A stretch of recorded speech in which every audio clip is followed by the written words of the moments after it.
Howdy y'all, it is me, JSoldierPro once again. The Nintendo Switch 2 has been announced, and alongside it, Mario Kart 9, or whatever they end up calling the next entry. Many have made videos predicting what retro tracks we will see in this game, and it is finally time that I give my own thoughts on the matter. Note that instead of a prediction like most videos, this is instead a proposal. Instead of making this using the mindset, what will Nintendo do, I am instead using the mindset, if I were Nintendo, what would I do? I tried to keep things at least somewhat realistic, but as you will see, I did allow some creative liberty where I thought the retro lineup benefited. Assume the changes listed on screen are made to the tracks as needed. I will not specifically list them to avoid pointless repetition. Hope y'all enjoy. Choco! DS Figure 8 Circuit! Many accept that this track seems inevitable in the next entry, and would then try to salvage the track quality with later tracks. But in case you couldn't tell, I'm not doing that. Figure 8 Circuit sucks so badly, and it desperately needs some ambition for once in its life. Both massive turns have been expanded outward, with boost panels lining the outside of them, and the grassy area inside both turns has been made accessible to players to allow for them to be off-road shortcuts. Trees and a glider ramp have been added to the first grassy area, while pipes have been added across the second. Small wooden ramps have been added across the top of the bridge, with a few having boost panels at the end. Beyond adding some excitement to this track, which it desperately needs, the idea with the ramps is that they are pushed into place before every race, and to add to this, they are in randomized locations every time. Oil slicks have been added around the track infrequently, and also appear in randomized locations. A ramp has been added to the end of the track in front of the bridge that alternates between a boost panel and a glider, giving players the opportunity to glide over the bridge, with a boost panel being added below the bridge for those who don't glide. The stands are now filled with a live audience, the time of day has been changed to nighttime, and the background has been changed to the city GCN Mushroom City takes place within. I am adding Double Dash style world building where appropriate. 3DS Daisy Hills. Thankfully, this track is actually good, so an extensive overhaul isn't needed, but still, some changes have been made. A couple of optional boost panels have been added to several bridges across the track, and the number of goats has been increased, with them now appearing in 3 areas before the glider section, with each section having more goats to avoid. The goal is to make the goats a memorable hazard like the Moo-Moos and Wii Moo Moo Meadows. The glider and town sections are both unchanged. SNES Choco Island 1. The theming has been completely overhauled, with the track now being an island made of chocolate sweets like donuts and candy bars, surrounded by an ocean of hot chocolate. A massive molten lava cake is located at the center of the island, and gradual elevation changes are added throughout the track. Colored walls along the outside of the track are removed, while colored walls on the interior are rearranged. The piranhas are kept around the track, and so are the bumps, which are now trickable. Both the piranhas and the bumps appear in different places than they were in the original, though are somewhat similar. Off-road is made less punishing, allowing players to keep more speed when driving through it compared to the original version as well. Finally, a glider ramp has been added towards the end of the track in the off-road if players wish to take an off-road cut and glide into the finish line in style. Wii Toad's Factory! The one, the only, the myth, the legend, Toad's Factory has finally arrived, and as you would probably expect, it is being kept nearly identical to how it was in Mario Kart Wii. The only change being made is that the music will now smoothly transition when exiting the factory from the inside variant of the song to the outside, making it loop properly. Everything else about the track is just like it was in Mario Kart Wii, even down to the light cut at the end of the track, which will be made easier on 200cc thanks to the increased speed you have. Banana Cup! Wii Mario Circuit. Route changing has been added to this track through an overhaul that makes each lap unique. Lap 1 is the same as the original, except the boost ramp near the chain shop is now a glider ramp, allowing players to glide over the bridge if they wish to do so. Lap 2 forces players onto a new route where instead of going right at Peach's castle, they will instead go inside it. The inside of Peach's castle is a replica from Super Mario 64, with barriers put in place to ensure players don't get confused while navigating it. Players will drive through the lobby, down the hallway, and into the courtyard, which will then open up into a brand new forest section where players will dodge some Goombas, a Wiggler, and can do some off-road shortcuts. The forest then transitions into a town around Peach's castle, and players will drive down a road lined with various businesses and a crowd cheering them on. The new route ends where it started in front of Peach's castle, but now forces players to travel backwards up the starting hill. Lap 3 is the same as lap 1, only now it is completely backwards. SNES Koopa Beach 1. This serves as the beach track of the base game Retro Selection, and stands out to me as a track that has lots of potential the original was unable to capture. Now it's time for it to finally shine. Each of the islands are overhauled to still allow for a smooth racing experience, but each will have detail added to them to make them more interesting. Palm trees are added on each of the islands, Cheat Sheeps are now swimming in the water, Koopas sailing boats are visible in the background, paratroopers are flying like birds in the sky, and crabs are hazards to dodge on most of the islands. Slight elevation changes are added to several of the islands, and ramps have been added around the track, with boost ramps allowing easy tricking between islands, while some underwater ramps encourage underwater exploration, made possible by players being able to drive in the shallow water around the islands. A glider ramp is now on the smallest island, letting players get an aerial view of this tropical paradise, and the big island at the end of the track now has several seaside villas with some Koopas living in them. A Koopa-shaped rock is now visible on the big island and looks like the one from N64 Koopa Troopa Beach. The real N64 Koopa Troopa Beach is visible in the background of the track. N64 Frappe Snowland. Despite being previously remade back in Mario Kart DS, I have allowed a few base game exceptions to the rule of no remakes from Mario Kart's DS, Wii, or 7 to allow for a better track distribution across the entries. With that logic, Frappe Snowland works as the wintry track of base game and is largely based on the tour remake with snowy trees and a modern look for the snowmen, but there are a couple changes included. The river you jump over has been expanded, and now that jump is a glider. The more interesting change is at the end of the track, where instead of walls of ice, you now drive through an icy cave like the one in N64 Sherbert inside which you will have to dodge snowmen like earlier in the track. 3DS Shy Guy Bazaar. After somehow never appearing in 8 nor 8 Deluxe, Shy Guy Bazaar finally gets remade, and it's the first retro in the selection to get absolutely no changes. Bob-omb Cup. SNES Mario Circuit 4. It's finally time for this track to see the light of day instead of its very similar sibling that Nintendo loves remaking for whatever reason. As you may be able to guess by it being a SNES track, it's time for yet another overhaul. Gradual elevation changes have been added across the first half of the track, and the 180-degree turn is now the retro lineup's first anti-gravity section. Several oil slicks have been added across the track, as well as some Goombas to serve as additional hazards. A glider ramp has been added to the end of the track to evolve the classic hole-in-a-wall shortcut, and the track theming has been reimagined into a massive Mario level being placed around the second half of the track. A massive staircase leading to a flagpole and castle are fittingly present by the finish line as background details, and so is a live audience in a bleacher stand cheering racers on.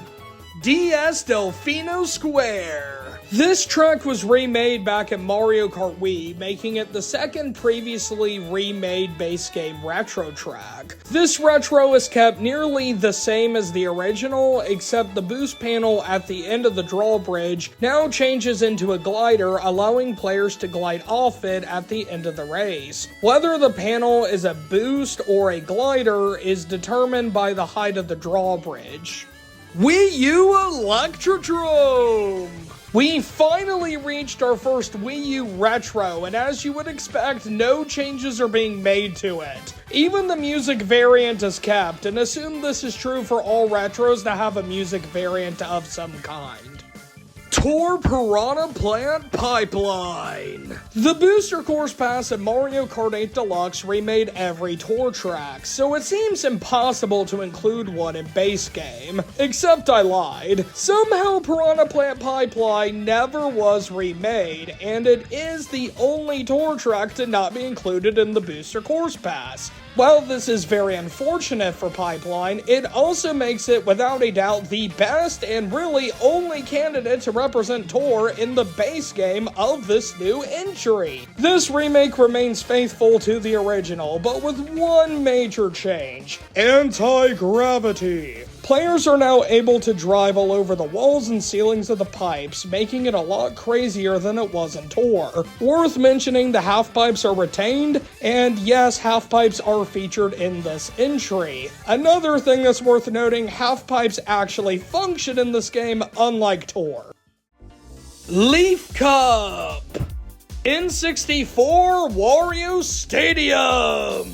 Behold, the last remaining never remade N64 track, and I can see why it has never been remade. It's terrible, and it's time for an overhaul to make this a track someone actually wants to play. Many large bumps and jumps have been added to the first portion of the track, with the jumps having a boost panel for speed and fire wheels to dodge. All of them are trickable, of course. A small mud shortcut with a couple of piranha plants has been added after the fourth jump, and soon after, a brand new mud section has been added where players must boost between large islands over a massive lake of mud. Following that, players encounter a brand new obstacle that is Shy Guys driving monster trucks, and have the option to use half pipes to help dodge them. The next section is very similar to an iconic part of GCN Wario Stadium, where players must dodge several mechanical piranha plants, and once again, half pipes can be used to help with this. Trickable tiny bumps are also now present on the ground for those who choose to avoid the half pipes. After that, players enter the new anti-gravity section, where they must jump between differently angled parts of the track, all while dodging several rotating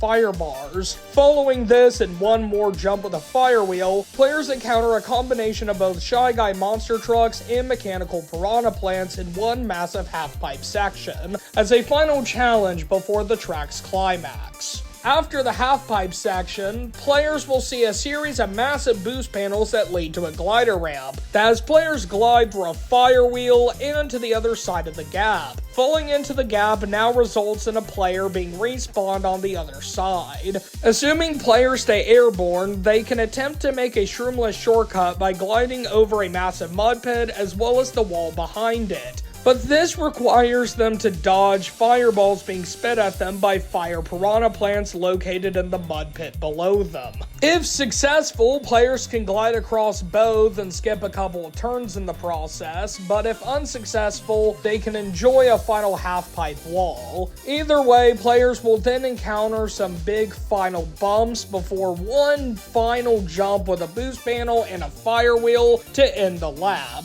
The original was too long, so this remake has been shortened to 2 laps. A massive Wario statue has been added onto the track. Various Wario references line the walls, and a live audience cheers the racers on the entire time. Finally, the music is a more intense and upbeat remix of the N64 Raceway theme.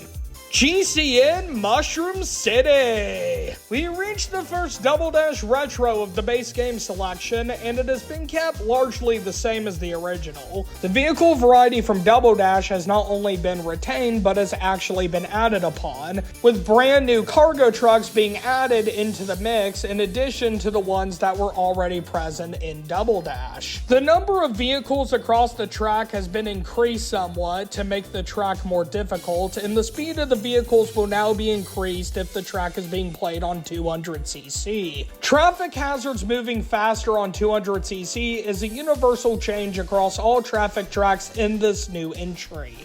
GBA Broken Pier. GBA Boo Lake was overhauled in both Tour and 8 Deluxe, so naturally it's time for Broken Pier to receive one as well. At the start of the track, players jump into a new underwater section filled with fish bones that will target players who get too close. In the underwater section, there is a massive shipwreck players drive through where the number of fish bones is highest. Following that, players continue underwater a little more before exiting back above the waves where they can see a second shipwreck ahead, but this time it is partly above the water. In the same place as the original mushroom shortcut, if a player mushrooms into a ramp in front of the shipwreck, they can jump on board it and use it as a shortcut. The shipwreck is anti-gravity due to being tilted in the air and is haunted with many boos that call it home. Players can trick off the end of it to return to the main track. Players not going for the shortcut will have to drive around the shipwreck instead. Like the original, various ramps remain around the track, encouraging players to create their own shortcuts, and at the end of the track, a third and final massive shipwreck awaits players. It is very similar to the second one, being anti-gravity due to being tilted upwards, and afterward, players will complete a lap. Parts of the track have cracks and will break away as the race goes on, making the track somewhat dynamic. This is most apparent in all three shipwrecks, opening new routes through the underwater one, while making traveling through the latter two more dangerous as the race goes on. The speed at which the track breaks apart is dependent on what speed class the track is being played on, meaning the process is faster the higher the speed class being played is. This is universal across all tracks with dynamic elements like this in this entry. 3DS Maka Wuhu. Somehow neither of the 3DS Woohoo tracks were remade in 8 Deluxe, nor Tour, so finally getting one remade is very appreciated. No changes have been made as you would expect. Bell Cup! GCN Dino Jungle! We've reached the third and final base game retro previously remade, with Dino Jungle being remade back at Mario Kart 7. More dinosaurs have been added as background details around the track, including the T-Rex from Super Mario Odyssey, and the head of the dino at the end of the track has been made harder to dodge. The turn skip possible at Mario Kart 7 has been made into an intended shortcut that requires either a mushroom or very good glider movement to perform shroomless. Wii Dry Dry Ruins. This track received some minor changes in Tour, so it is important to mention that this remake is based off the Wii version. No changes have been made aside from the sand falling faster on 200cc since it is a dynamic hazard. Wii U Super Bell Subway. You probably assumed all Wii U retros would have no changes, and while that is true for the most part, this one does, though it is very minor. The original shows destinations to many different tracks at Mario Kart 8, and in this remake, some of the destinations are changed to both Nitro and Retro tracks in this new game's track lineup. The gameplay remains the same as the original, as you would expect. GBA Bowser Castle 4. The last of the Super Circuit Bowser Castles finally gets remade, and it starts out very similar to the original, but with some notable changes. The number of thwomps has been increased around the track, a group of Mecha Koopas has been added towards the end of the track, small trick ramps are now placed before the tiny lava holes at the start of the track, and lava bubbles are more prevalent than they were in the original. This is simply a slightly harder version of what was previously in Super Super Circuit. That is, until players approach the end of lap 1 and notice the background Bowser bomb is beginning to visually change in a way it never did in the original. Once players cross the finish line, a loud explosion is heard, with the track being enveloped in a bright flash of white light as it is nuked out of existence. Players are teleported to a brand new track map for lap 2, which is based on the Tour remake,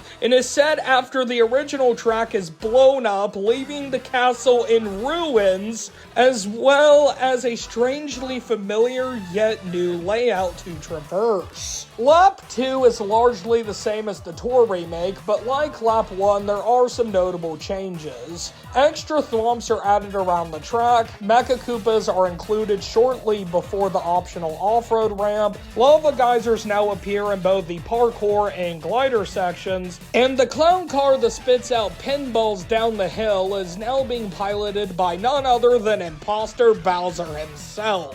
Finally, the lap count of the track has been reduced to 2 laps. Lightning Cup!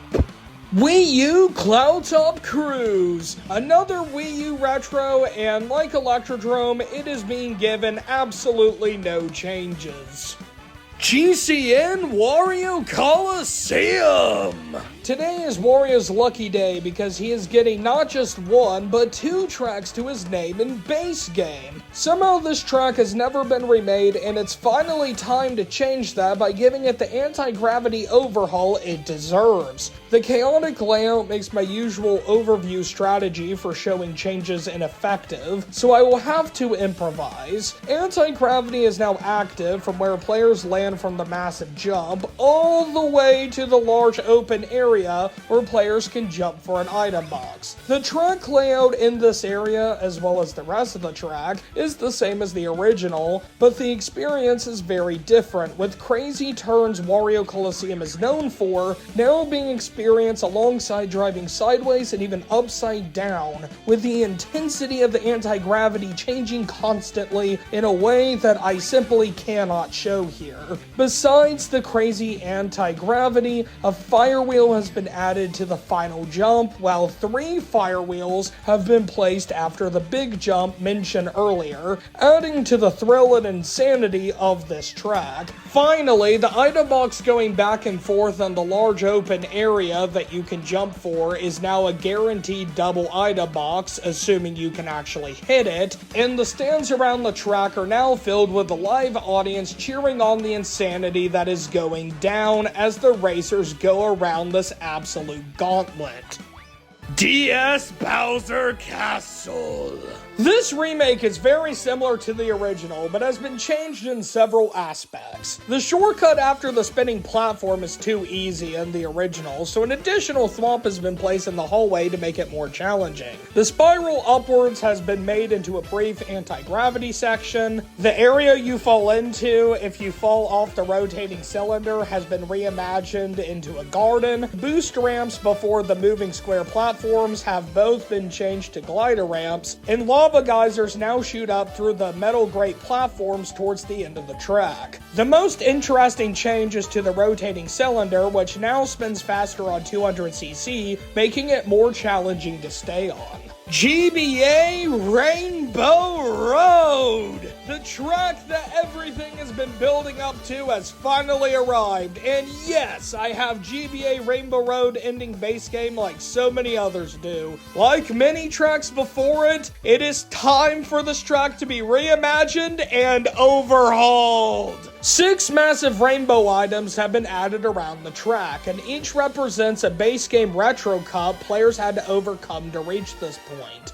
The Bowser Castle Paper Mario reference is kept from the original and is added onto, with more references to other games now being included. They are X-Nut Fortress from Paper Mario The Thousand Year Door, Mr. L's Brobot from Super Paper Mario, the Star World from Super Mario World, and both the Comet Observatory and the Grand Star from Super Mario Galaxy. All of these rainbow items and references surround the player while they race on this track, but the overhaul is just getting started. The various ramps on the sides of the track remain just like in the original, and besides now being trickable, they function the same, still allowing daring players to mushroom into them to make high-risk, high-reward shortcuts across the track. Players can even go further if they use additional mushrooms midair for additional speed, widening shortcut potential on this track even further. Unlike the original, which was completely flat, this remake has lots of elevation changes. The track starts flat like the original, and in this area, shortcuts are unaffected by elevation, obviously. Soon after, it transitions to a gradual elevation change upwards, which is barely noticeable to players, but does make shortcuts slightly harder to perform. A bit further along, the track transitions to a sharp increase upwards, which is certainly noticeable to players, and this sharp increase makes doing shortcuts significantly more difficult, but not impossible. This shortcut, for example, remains barely possible, but is among the hardest shortcuts in the entire series to perform without relying on a respawn. The elevation continues to increase further until the final jump, after which the elevation becomes very sharp downhill, back to the elevation you started the track at. This is most comparable to the start of Wii Rainbow Road, and a turn skip like the one at the end of the original 3DS Rainbow Road is possible here as well. The elevation changes make doing shortcuts increasingly difficult as the lap goes on, but also makes a shortcut like this that would be way too broken to allow impossible.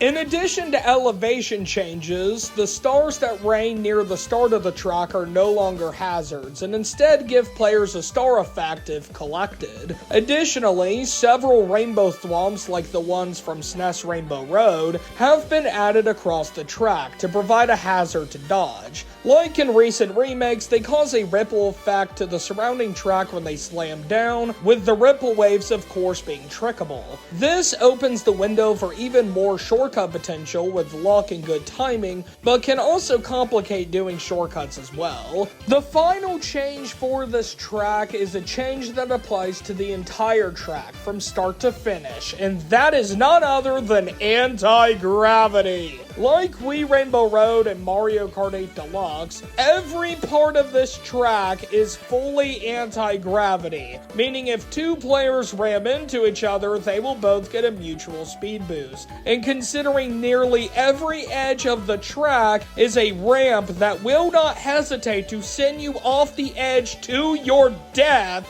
it's easy to see how the simple change makes the gameplay even more chaotic and turns this into possibly one of the hardest rainbow roads in the entire series. It has been a long journey with many overhauls along the way, but we have finally reached the end of the base game retro selection.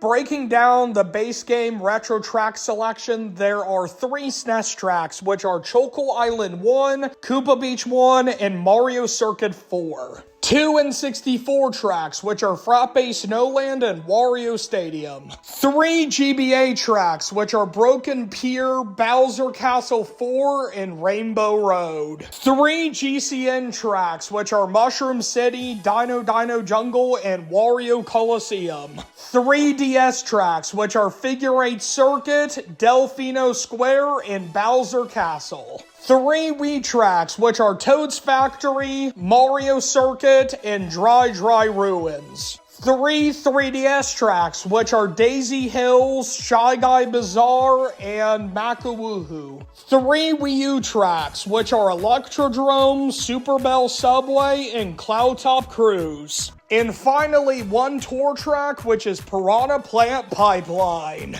Here is a look at the full base game retro track selection, from the first track of the Shell Cup all the way to the end of the Lightning Cup.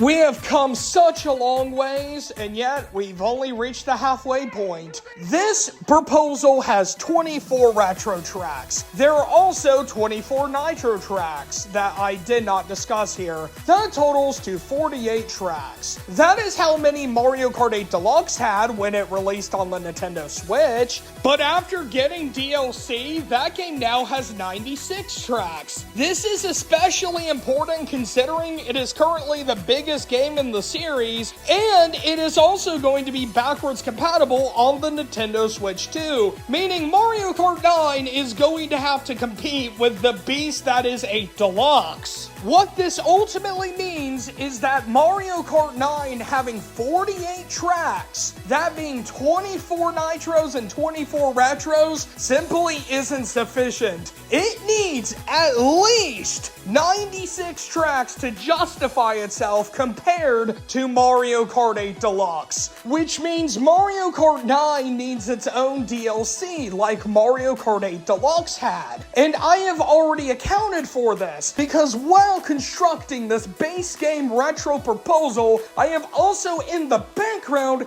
been working on the DLC retro proposal. In fact, I worked on them at the same time to ensure the best between both of them. In order to make both of them work, I had to make some compromises in both of them, switching tracks around, and as a result, both of them seem a little bit odd in isolation, which is why the base game proposal probably seems pretty weird in several ways in terms of the track picks. Why have Frappe Snowland instead of a vanilla lake?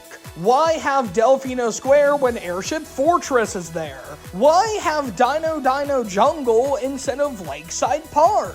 Also, why have two Mario Circuits? Sure, Mario Kart Wii did something similar and actually much worse, but that doesn't necessarily mean there should be two in base game. What's that about?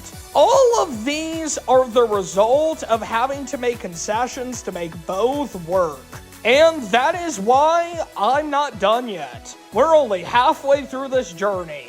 I plan to make my DLC into a video just like this before the April 2nd Direct. I cannot guarantee I'll be able to do it, but I will try my hardest to do so. If worse comes to worse, I will make a community post that clarifies what my DLC is before the April 2nd Direct. Please let me know what you thought about my proposal, why you like it, why you don't like it, and also please let me know what you are expecting in the next Mario Kart game or what you really want to see. Thank y'all for watching, and I hope you have a great rest of your day.